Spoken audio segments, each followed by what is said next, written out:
नर्मदे हर। ये जो हम बजरंग दास बाबा के जो आश्रम में रुके हैं, वहाँ उन्होंने नर्मदा मैया की परिक्रमा में धर्म कर्म उपासना संबंधी अपेक्षाएं रखी है कि यदि आप परिक्रमा करोगे तो आपसे क्या क्या अपेक्षाएं हैं और हमें करना चाहिए, तो शायद परिक्रमा भी फलित होगी। वे उनकी एक है, तो मेरा भी इच्छा हुई कि मैं आपको उसके बारे में बताऊं और मैं भी उसका अमल करूं। तो पहली है, जहाँ तक संभव हो पैदल ही चले, अकेले चले, कम से कम बोझ रखे, यानी सामान काफ़ी कम रखना है तो अपने को भी चलने के लिए काफ़ी इजी रहता है और अकेले चले तो वजन भी होता रहता है। दूसरा है, जहाँ तक संभव हो छोटे छोटे समूहों में चले। समूहों में चलेंगे तो क्या आपस में बातें होती रहेगी और ये वजन कम होगा, इसलिए। तीसरा है, संभव एवं सुविधा है तो परिक्रमा अपनी व्यवस्था से करे, अन्यथा निर्भर न रहे। यानी किसी पे निर्भर रहने से अच्छा है अपन कैपेबल है तो हम ही हमारी व्यवस्था करें, वो अच्छा रहेगा। धूम्रपान न करें तो अच्छा है, व्यसन कोई होना ही नहीं चाहिए पहली बात तो, क्योंकि हम टोटली व्यसन के खिलाफ है। मैया की स्वच्छता का ध्यान रखें। हाँ, हम जाते हैं, कभी शैम्पू से नहाते हैं, कभी क्या करते हैं, उधर कुछ खाके डाल देते हैं, दिया बत्ती डाल देते हैं, या कुछ कुछ परिक्रमा विषय अगर दोना से उनकी पूजा करते हैं, दोना से मत पूजा करिए, थोड़ा सीधा रखिए आटे का, वो आटे का दिया बनाइए और मैया को अर्पण कीजिए। तो क्या होगा, मछली को भी खाना हो जाएगा और मैया में प्रदूषण नहीं होगा। तीसरा, मैया के जल से प्लास्टिक और पन्नी एवं वस्तुओं दूर रखें। प्लास्टिक का बने उतने तक उपयोग मत कीजिए, क्योंकि सबसे बेकार चीज़ है प्लास्टिक।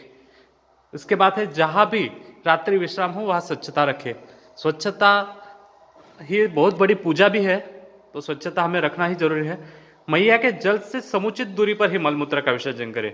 अब ये नेचुरली है, ये हमें करना पड़ता है, लेकिन एक ध्यान रखें, वो मैया है तो मैया से थोड़े बहुत उसके दूर हम करें।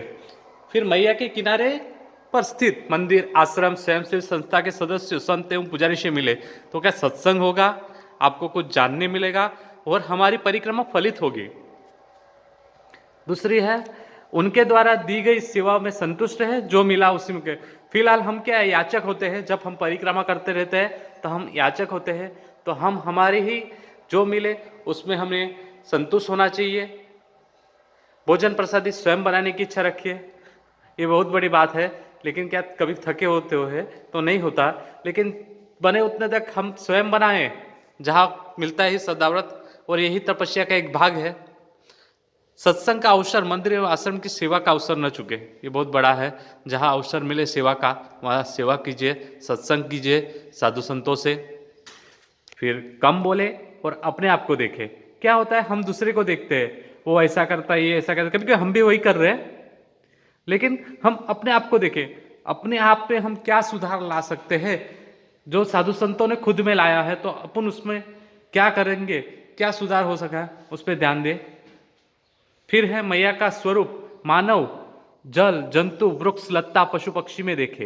ये बहुत बड़ी बात है कि मैया का स्वरूप, हम मैया को ढूंढते हैं, लेकिन उससे अलौकिक स्वरूप है उनका, उससे अच्छा हम अन्य परिक्रमावासी, मैया का जल है उसकी उसको भी नहीं बिगाड़े, जंतुओं को नहीं करे, वृक्ष लता नहीं तोड़े, पशु पंखियों को छेड़े नहीं, उस पर ध्यान दे। फिर प्रतिदिन रेवा शंकर की पूजा करें, मैया की पूजा करते